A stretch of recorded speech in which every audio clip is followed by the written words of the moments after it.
brand new episode of Table Cheese, episode 3. We're still going strong, man. Right on. I'm your host D, And I'm Anton Sixx of the Chessy Controller-Podcast. You said the whole name. I should see. I'm D of FTO Nerd Talk. Since we're putting out whole titles and whatnot, Yeah. let's do that. Gotta own But it, man.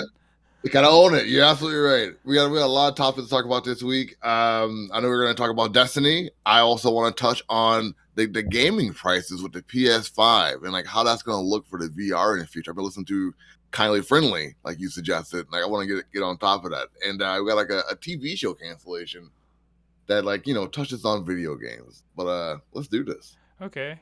Well, I mean, as far as the pricing stuff, this week PlayStation announced price increases for the PlayStation 5, both versions, the disc and digital, across the board for every region but the United States. So this the US. Yeah, that's it's so affecting weird. Canada, South and Central America, Japan, Europe, Australia. Pretty much across the board. And we actually talked on Cheesy Controller a few weeks ago. The Meta Quest did the same thing, but in the US, where they had a piece of tech that had been out for a couple years and then had to increase the price of it to keep it on the market, essentially, due to like inflation, due to like a lot of budgetary constraints, like shipping's costing more, so like actually getting the physical units out there. It seems to be something that's going on with hardware due to a lot of the economic factors going on right now. Just like gas prices are up, so like putting something on a truck and having that truck drive it somewhere is going to cost more because the gas that it takes to do that exact same thing is costing more right now. And like I'm also hearing like it's a chip problem. Also, there aren't that many chips to make these games, like to put them out there. Also, but if that's the case, wouldn't like the US be hit kind of hard also? Since like you do have like that shipping problem. Like I just why do you think the US isn't getting hit as hard as all these other countries are? I believe I heard that Biden signed a bill recently that's somewhat protected from things like that happening. So within the U.S. to try and like avoid a depression and to kind of like stabilize the economy. So because like if the price of something increases, because we haven't been like we've been hit with inflation in the States, but not as bad as other places in the world. Unfortunately, like actually the U.S. dollar is pretty strong right now in the grand scheme. So like we have the closest conversion rate. Like the dollar is more powerful than the euro right now, and so just looking at it like that, the strength of the U.S. dollar in the global market, I think, is one of the things keeping the PS5 price increase from hitting the States. Because if you look, I remember probably 10, 15 years ago now, the euro, it was almost 2-1 with the dollar. But now the dollar is stronger than the euro. So if let's say something is 10 US dollars, like that same 10 US dollars is probably worth approximately the same 10 US dollars as it did then, but the 5 euros it would take then is now 10 euros. That's interesting. That's interesting. All right. Wow. It's not like there's a lot of reason as to why it's like that, but all in all, it seems like Biden saved like a lot of gamers some coins this year. Because I mean, it's the price increases aren't that drastic, and now with subscription services and stuff, you can buy a console and you don't necessarily have to spend as much on buying a game with it because there's so many free to play options. You don't necessarily have to, because even with subscription services, you could buy a year of a subscription service and get more games than you could even play in that year, and access to a lot of the new, because PlayStation's not doing. We talked about that on a previous episode, didn't we? Yeah. Yeah. And I mean, it's just kind of one of those big things changing gaming, because growing up, like I didn't have anything like Game Pass or PlayStation Plus Mm-hmm. Premium. Like I bought my PS3 in high school, I remember, and I got Little Big Planet, Star Wars: The Force Unleashed Ultimate Sith Edition, a Blu-ray of Final Fantasy VII Advent Children Complete, and there was one other game, Ninja Gaiden Sigma 2, which was entirely too hard of a game. I did not know what I was getting myself into. But I I remember remember getting the that. PS3 and like getting the Blu-ray so I had something to watch on it, and then because the PS3 was, PlayStations have been, outside of my Xbox One, the only Blu-ray players I've ever had. I've never had Damn, like a dude. dedicated, like if I now I whenever I get a physical movie, I get it on Blu-ray or 4K Blu-ray if that's available. Try and get that, nice steel book to put on the You still shelf. buy you still buy Blu-rays? Yeah. Shit. I bought I don't. recently I think I haven't bought any in a while. I'm waiting for them to do that director's cut of Spider-Man No Way Home, and I'm going to try and get this steel book of like the director's cut of that.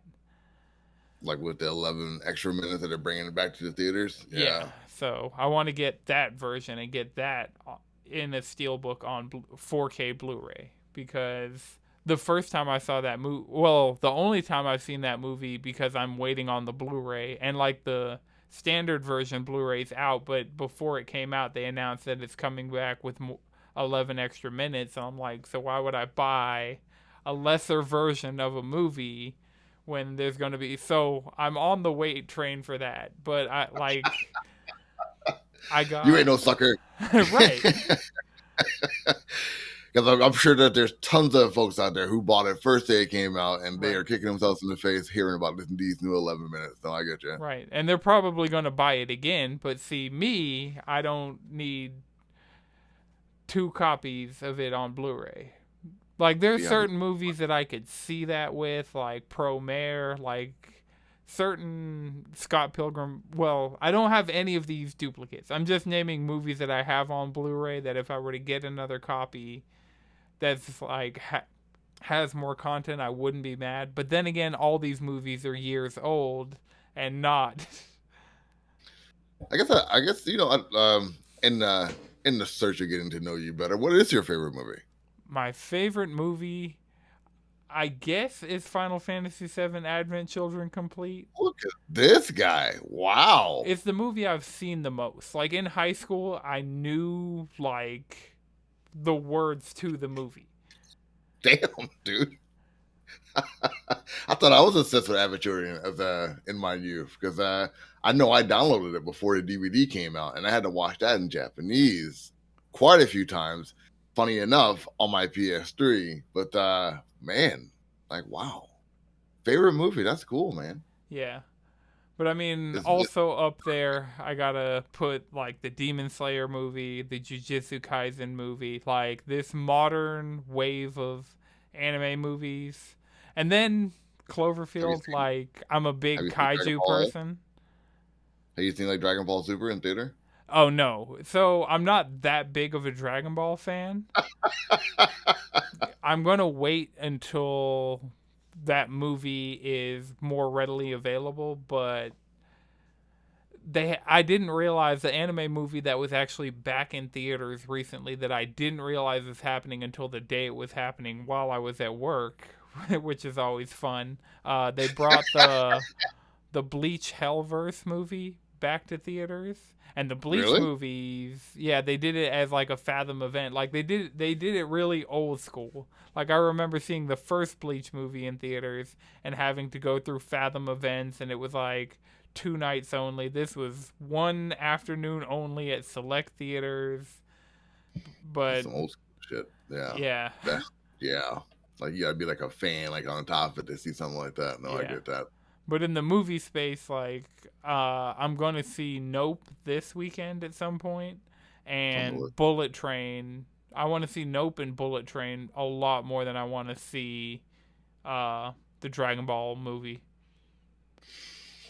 The Dragon Ball listeners not gonna be happy with you saying stuff like that, man. I Not mean, I'm Not at here for all. like Dragon Ball Fighters is an excellent game. Like I've heard the movie's good, but I actually have heard good things about it. I haven't heard like anyone say anything negative about this new movie. And like as we all know, like the anime movies is just like a segue into like the actual series of what we're going to be seeing like the next season of. And so well, this movie actually is canon for what? so it's not canon in the grander Dragon Ball Super. It's canon in their mobile game.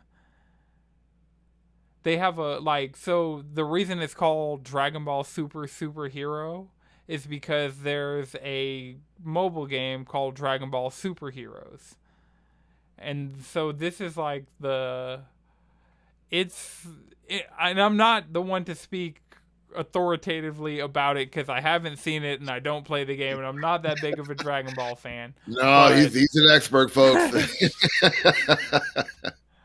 but I mean, like, I'm like in my Discord server, we have two channels that are two of our most active channels that are just talking about manga and anime and like, Hmm. so we have two entire channels. I get tons of messages. Like my timeline is just full of anime news and stuff.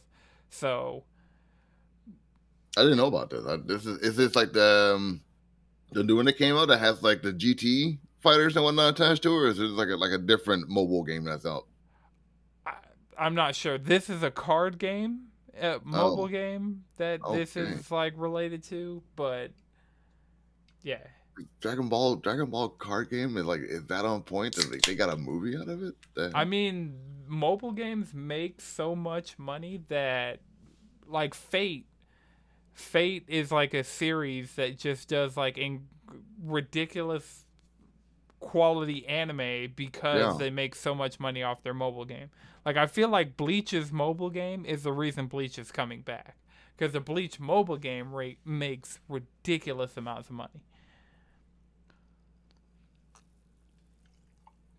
it's just hard to fathom, I guess. I mean, like, although you saying that, I have seen less slander about folks who actually do play mobile games because I guess we all know, like, maybe like 10 years ago, it was always like the negative thing to do to play mobile games, and like now I don't hear as much slander about it.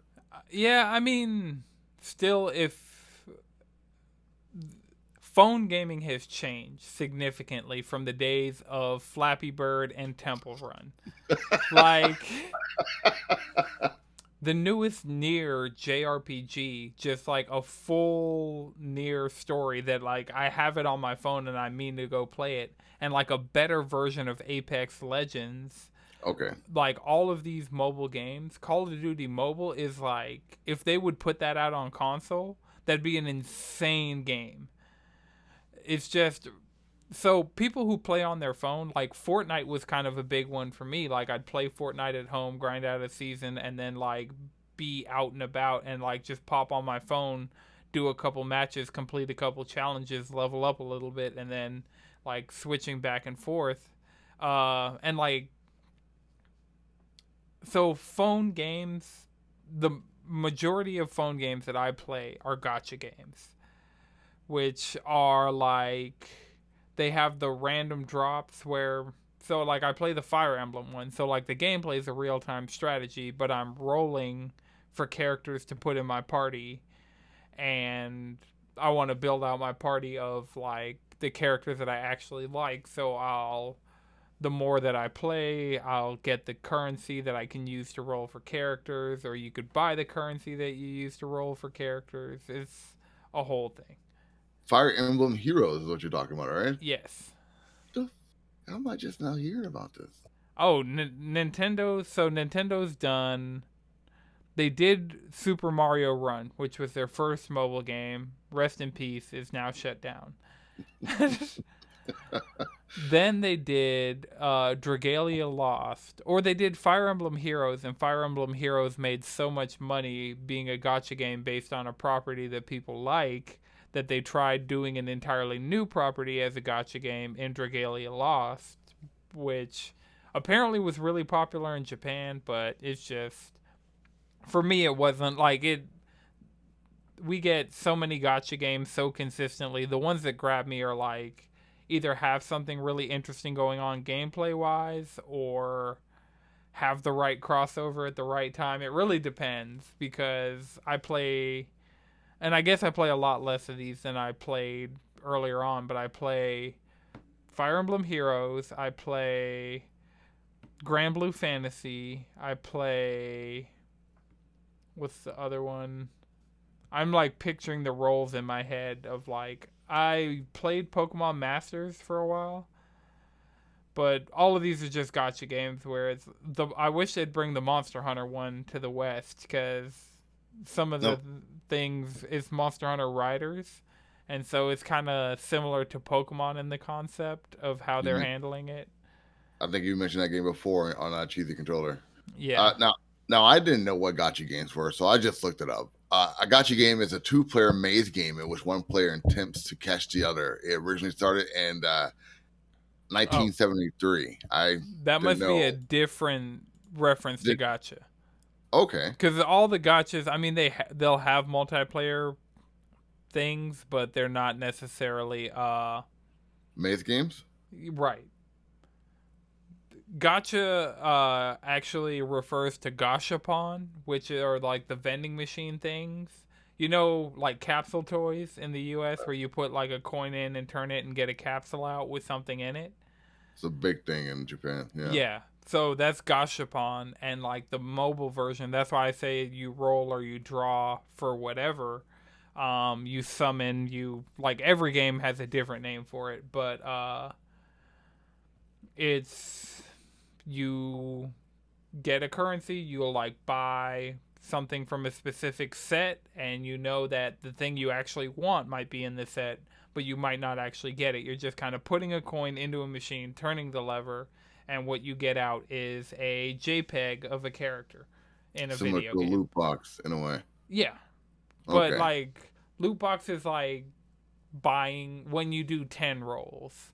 For anybody who is familiar with gacha games, like you can do just one to try and get the character, or you can do 10 at once where you have an increased chance of getting the character you actually want. So that's like buying a loot box where you buy the 10 and you know you're going to get 10 characters and you're hoping that one of them is the character you want. It's like blind boxes. IRL. Okay. Just in games. And primarily mobile games. Like Bleach, Brave Souls, and a couple have come over to Steam and PlayStation, but there's not one. I mean, Genshin Impact, I guess, would be the biggest one that's kind of came over, but see, like now I'm learning stuff. There you go. Now people are listening also learning stuff because I'm pretty sure some folks out there are on the same level as I am when it comes to a lot of the culture of gaming. My goodness, man, I have been out. You drop out of a culture for 10 years and you, like the new stuff that comes out or things that people are doing like in your stead just really takes over. Yeah. But I was talking about this show on my Twitter podcast that I do like on Spaces, and it's Resident Evil on Netflix. Yeah. Did you hear about this getting canceled? Yeah, I heard it got canceled after one season. Chris from the Chessy Controller podcast, like he does Resident Evil speed runs. He has like a model of the mansion from Resident Evil 7. Like he's a Resident Evil super fan, and like he, for better or worse, he's seen all the movies and.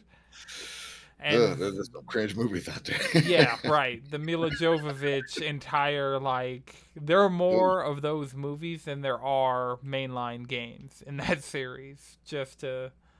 No, not all of them are hitters. No, right. no. Most, maybe the first one has some nostalgia credit for, but yeah. I mean, if you're a fan of anything, for the most part, you take the good and you take the bad, and you just kind of have to accept that the bad is bad. And but you watched it because you're a fan, and so Resident Evil the show seemed like it was like. I actually heard about this show in context at work of one of my coworkers. Is like, hey, you're a gamer. This show is based on this game, and I'm like, yeah, but I have a friend who is a super fan of this series. And even he says, don't bother with it. So I'm not going to go anywhere near it. Like there's so much media that I need to go and consume. I won't waste my time with the Resident Evil Netflix show. Like, I can pass. Like, If I'm gonna be on Netflix, I'll watch Tekken Bloodline.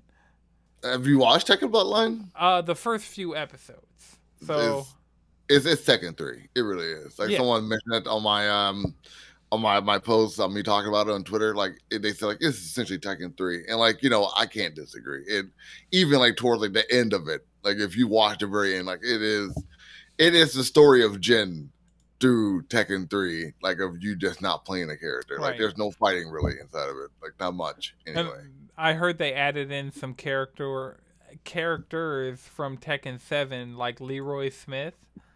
Yeah. And so they just kind of brought in like some of the newer, cooler elements and just told the story of that older game, which, I mean, this is probably a lot of times like certain things will be replaced. Like when it's like how should I get the story of this? They'll replace Tekken 3 with Tekken Bloodline because it's better animated, it's more modern, so they can show that mixed in.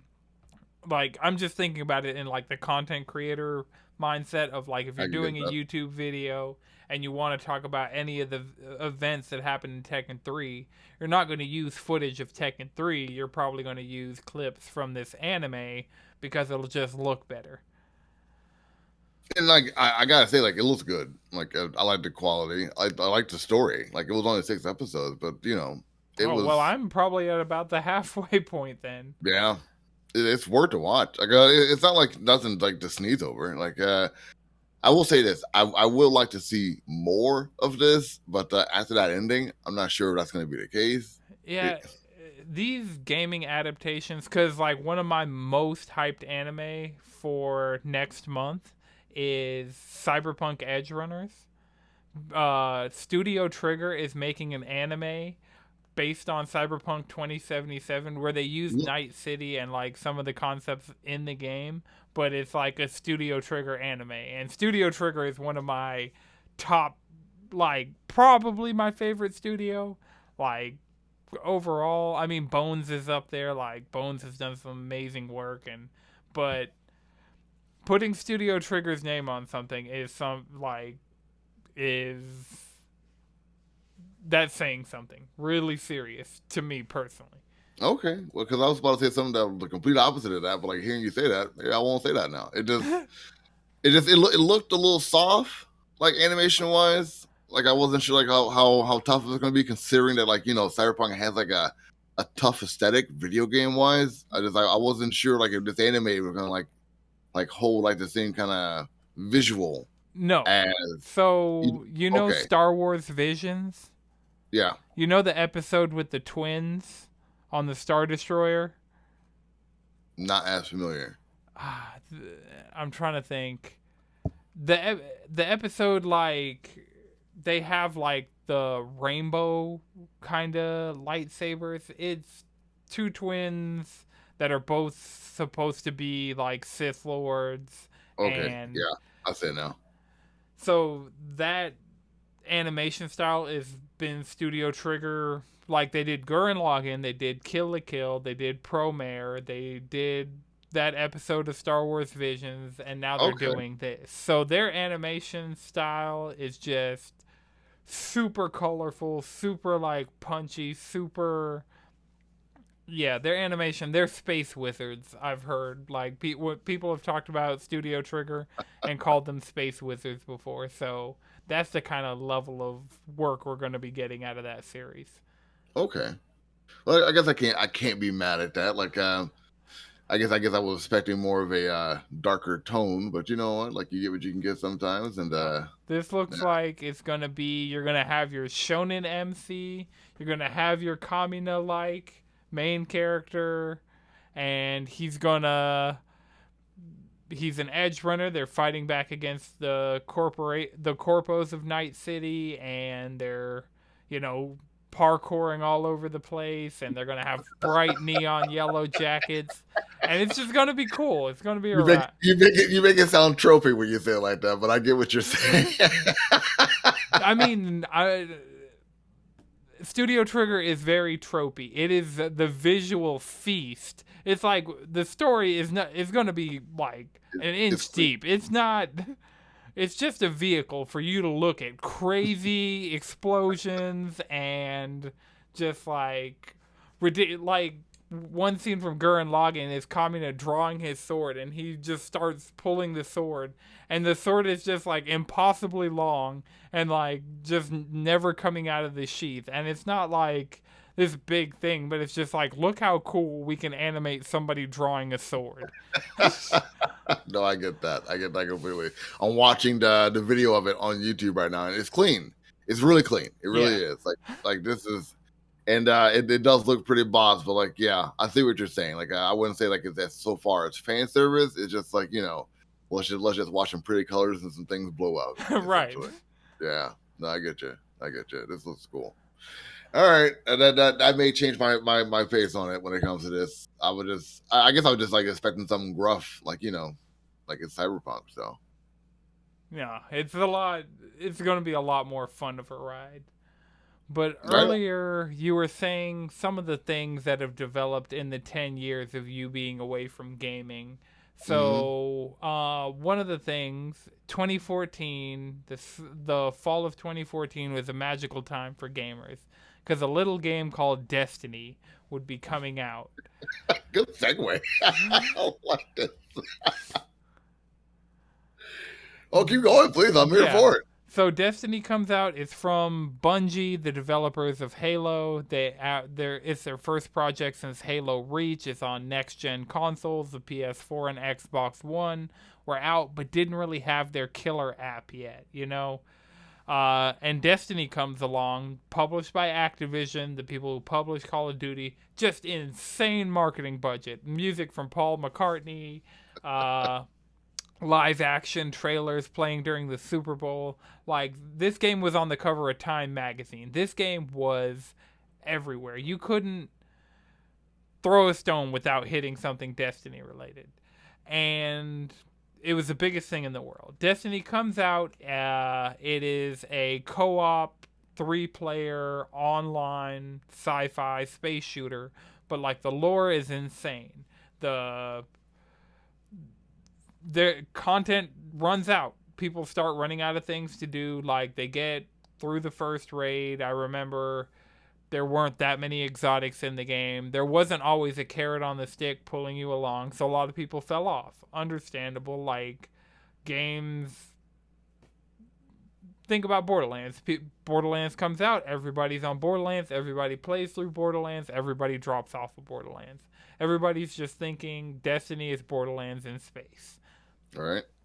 But Destiny, when they were coming out, said they had a 10-year plan for Destiny with Activision, and there were like all these leaked screenshots of like things that actually came to pass, like expansions that were leaked in like 2015 that then came out in like 2019. Like, there was a roadmap, and Destiny 2 was on that roadmap. Destiny 2 comes out, and then one of the craziest things, so it was crazy that Bungie left Microsoft and stopped making Halo. That was already like a huge shift. That was big news. That was insanely huge news. And then several years later, I want to say 2020, you see the news that Bungie is leaving Activision and taking the IP and the game of Destiny with them from Activision and going completely independent.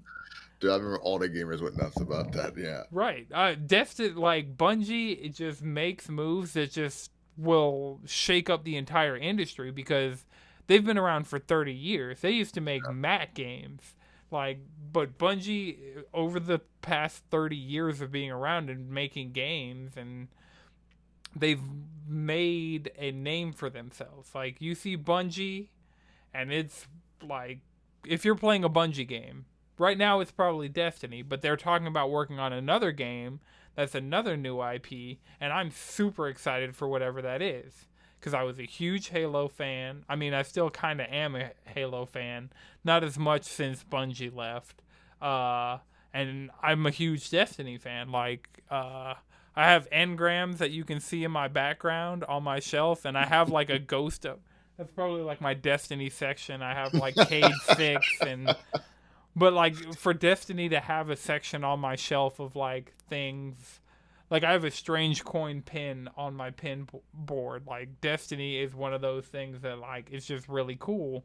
But for Right on. me, I play probably every time they drop a big expansion, I'll hop in, I'll play, get through the campaign or the story or whatever it is, and then kind of drop out for the seasonal stuff, let that stuff build up, play out, see like the clips on Twitter. Like I'm not a diehard Destiny. Like now Destiny has become a full MMO and it's like the grind is real. I didn't even get the season pass. Like I'm back and I'm playing and like I'm leveling my character and I'm trying to get into some of the raid content, but I as far as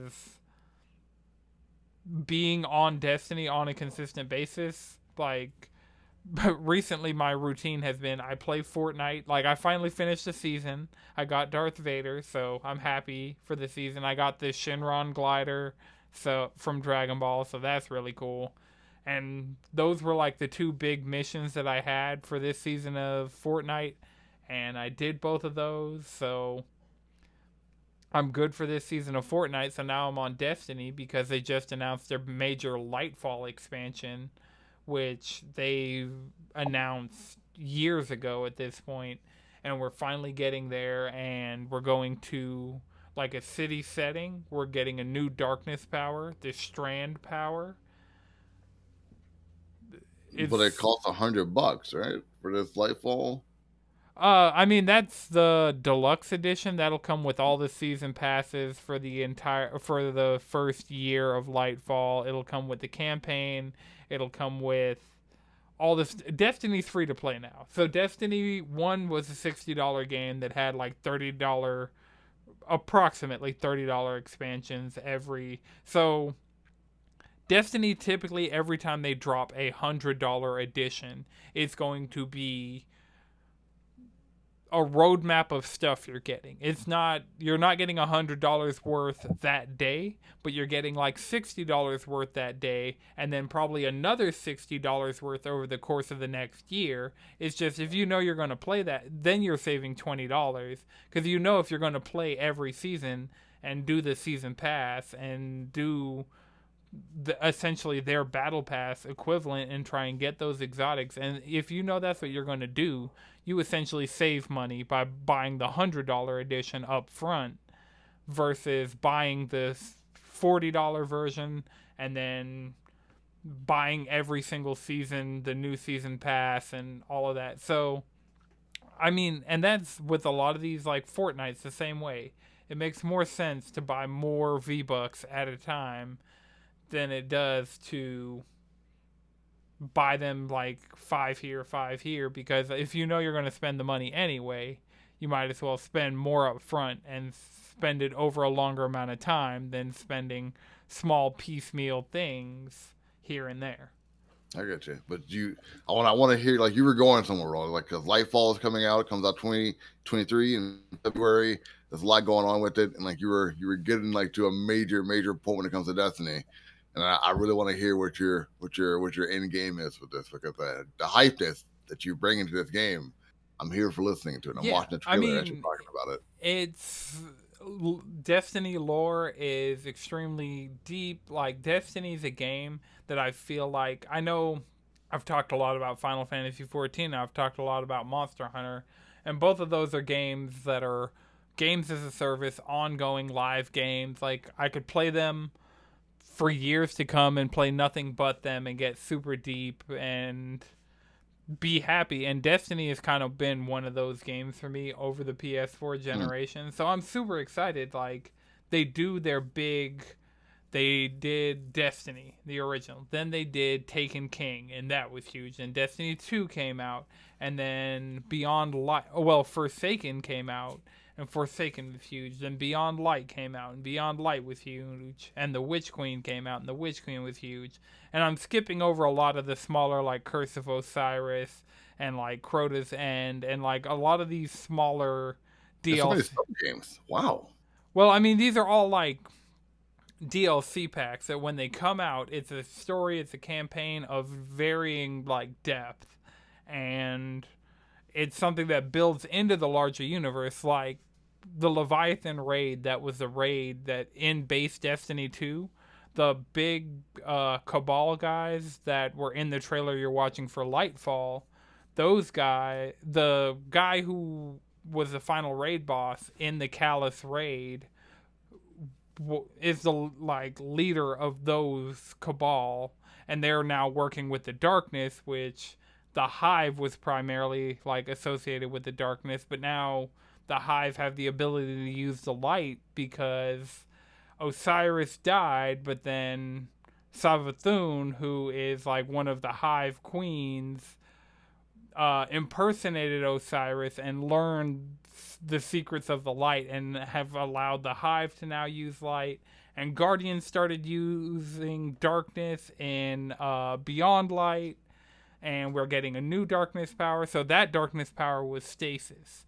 And that we've learned from the Fallen, because the Fallen were working with the darkness to try and just get power.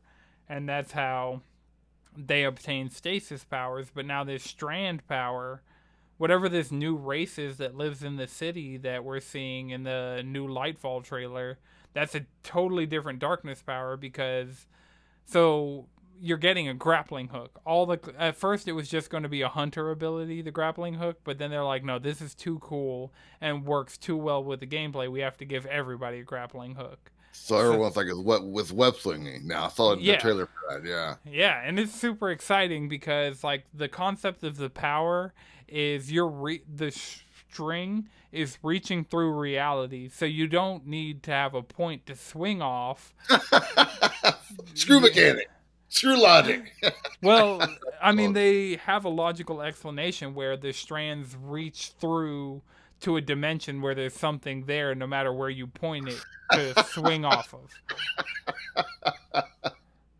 I like it. It sounds ridiculous all by itself, but like I like it. I like where this is going.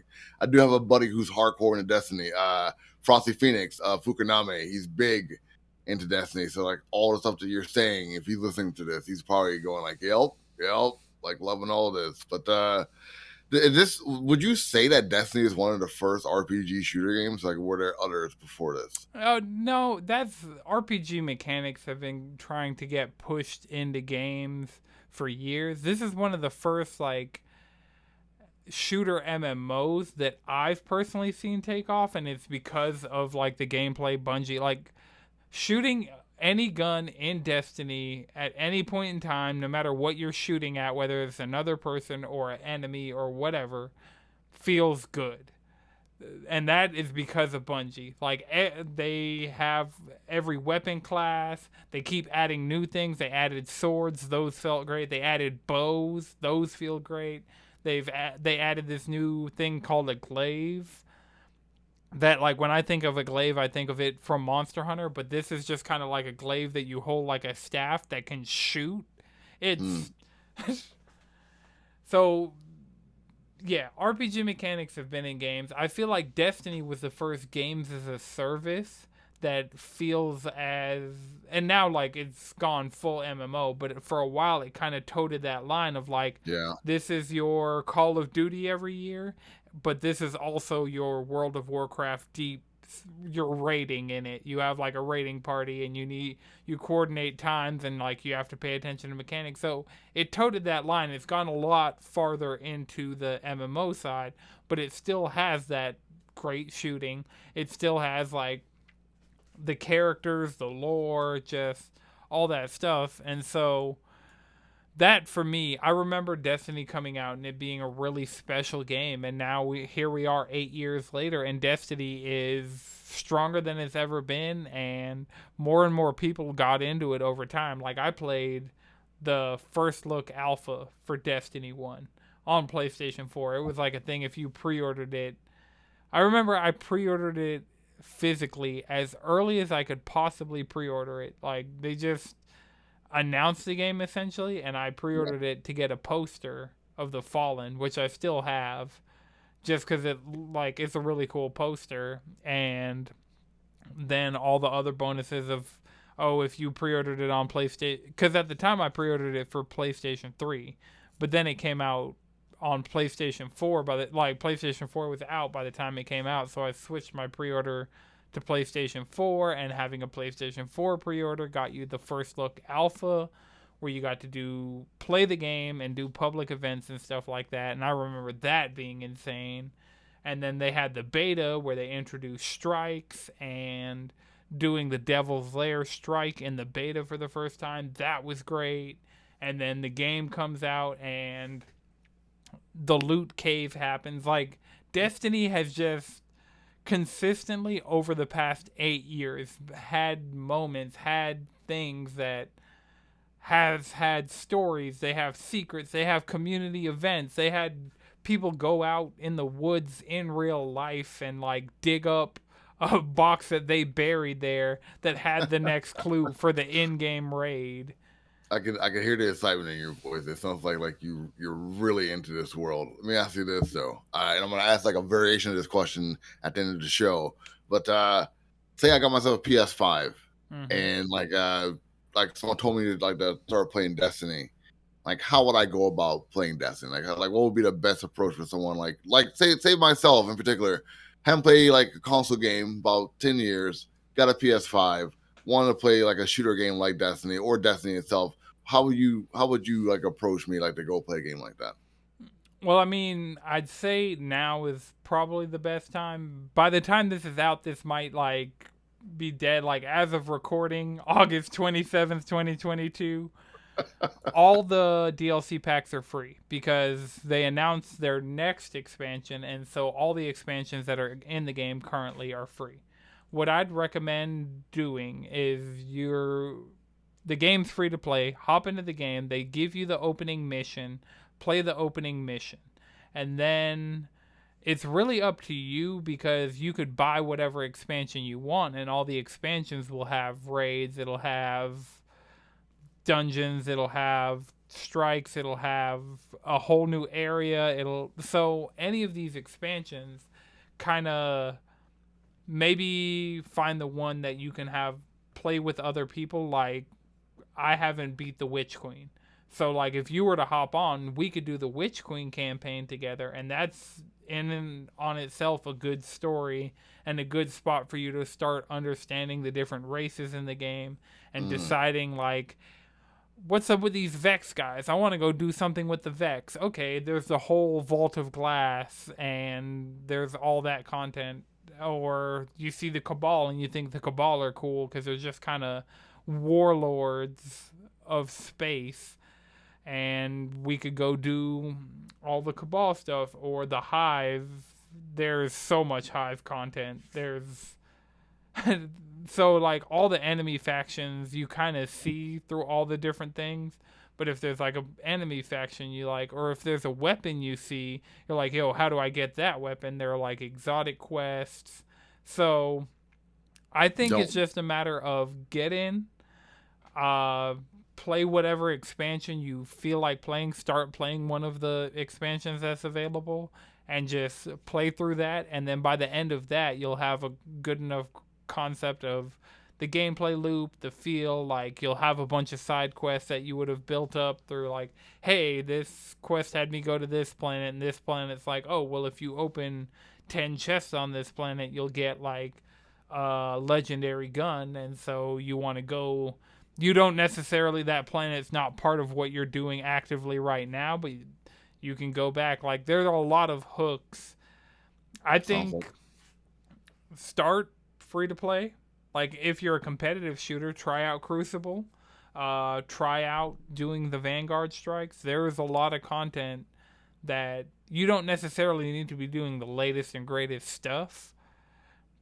There's enough free content in the game, in my opinion, that you can get a feel for whether you like it or not, and whether you want to get into it or not, whether the world's for you, whether, like, whatever it is about the game, like, whether it's for you or not. I feel like just what's there and what's free, that'll be at your disposal. And then it's like, oh, well, I was in PvP and somebody used stasis powers on me. How do I get stasis powers?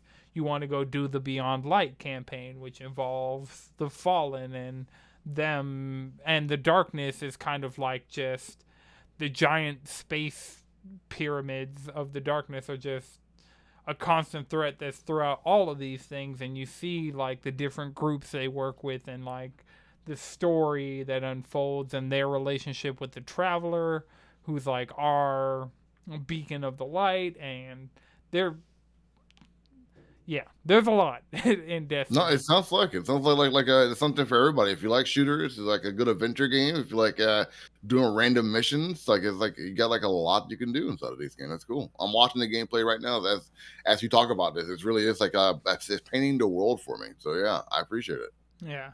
And I mean, you could also just go on YouTube. There's a YouTuber, my name is Biff, and he does a lot of lore breakdowns where he explains these connections, and these videos will be hours long, and you'll start.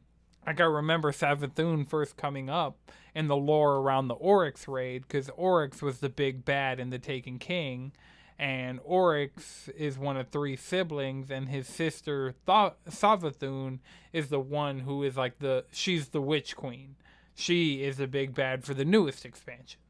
All right, right on. Like it seems like when I do get myself a PlayStation, I should probably pick up Destiny. I think Frosty and yourself will probably appreciate someone else joining along in the Destiny crew and playing like this very extensive, very popular and ever growing game. It sounds like.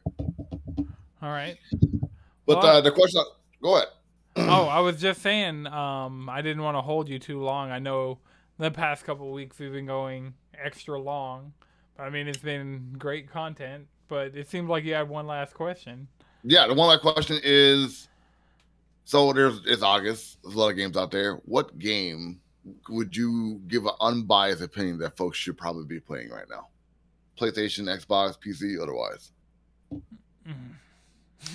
I know, I'll put you on the spot. That's a really good question. It really depends on the gamer. There's not one thing that I think is right for everybody. Not one shoe fits all. Splatoon will be getting a lot of people together in the next Pokemon. Like, we have a lot of really big, like, community-focused things coming out. And so between Splatoon and Pokemon on the Switch side, if you're on PlayStation, God of War and The Last of Us Part 1 come out in the next couple months. If you're on Xbox, I mean, there's stuff on Game Pass, I'm sure. This guy. I mean, they don't have any big fall games. I mean, that's a consistent problem Xbox has. They don't have big fall games. Last year they had 2 big fall games, and that was great for them. But though now in 2022, fall's coming up. Nintendo has stuff. Sony has stuff. Microsoft has Game Pass. I mean, like... Yeah. And that's what they're putting their money on. They're like the DC of gaming right now. No, I get you. But yeah, I mean, I wouldn't say one size fits all. It's always a great time to get into Final Fantasy 14. Monster Hunter content's going on. There it is. I was waiting for it. Destiny's really great right now. Like, I don't even have Final Fantasy game time right now because I have so much other stuff I'm playing, like between Apex and Fortnite and Destiny and just like all the content I have over those games, plus Splatoon and Pokemon coming out and being excited for those. Like, yeah, it's not one size fits all. Like, I'm going to be playing a lot and doing a lot, and like, I'm back into Destiny, so that's always... There's definitely going to be one night where I lose a lot of sleep trying to do a raid, but yeah, those are some of the big things. Stay away from Saints Row. I hear it's really bad. I keep hearing negative things about it, like, which is odd because like, they really did hype that game up before it came out. Yeah, I mean, they had a marketing budget, but it doesn't seem like they had the development dollars. Like, they had money to put where their mouth was, but they didn't have money to put in their mouth. So they have anything to feed you, it sounds like. Yeah, so... Like if you are getting into games, playing games right now, make sure you leave some love out there for Anton Sixx out there on the gaming world when it comes to good God, I can't think of the game I was talking about. What again? Final Fantasy. Yeah, he's not playing Final Fantasy, so like make sure you leave some hashtags out there, like for Anton. or tag me at Anton Sixx, or post it in the Discord. I mean, that works too. Yeah, ChessyControllerPodcast.com. If you post something in our Discord, I'll guarantee see it. So, Right if you're negative, you will also get banned. So, like, you'll see it though. Yeah, that's the thing. I'll see it. So, I'm always watching. I'll know if you've been naughty or nice. There you go. He's the Santa Claus of Discord. And you expect a GIF pretty soon with your face on top of it over Santa Claus. So like that's gonna be that too. But this has been fun, man. Like you really taught me a lot about Destiny. I wasn't expecting like like I actually want to play it now. I'm watching the gameplay. I've been watching gameplay this entire time, so like I actually want to. It's on Stadia, and you can play the free-to-play stuff in a browser on your Mac. Just in Google Chrome, you can go through Stadia and play it. I know you were looking for. He knew to say it. You were talking about what controller you should get. You could get a PlayStation controller or Xbox controller, plug it up to your Mac, and play through Stadia completely for free. Dude really is Santa. My goodness. All right. I like the attention to detail, Anton. I like it. I like it a lot. All right. That's the show. I gotta buy a controller. I gotta go play some Destiny. Frosty's gonna be all over me with the game too. Good. Well, what have I done? Hanging out with you, man. Get me into this damn gaming world. That's good news though. No swears in the show.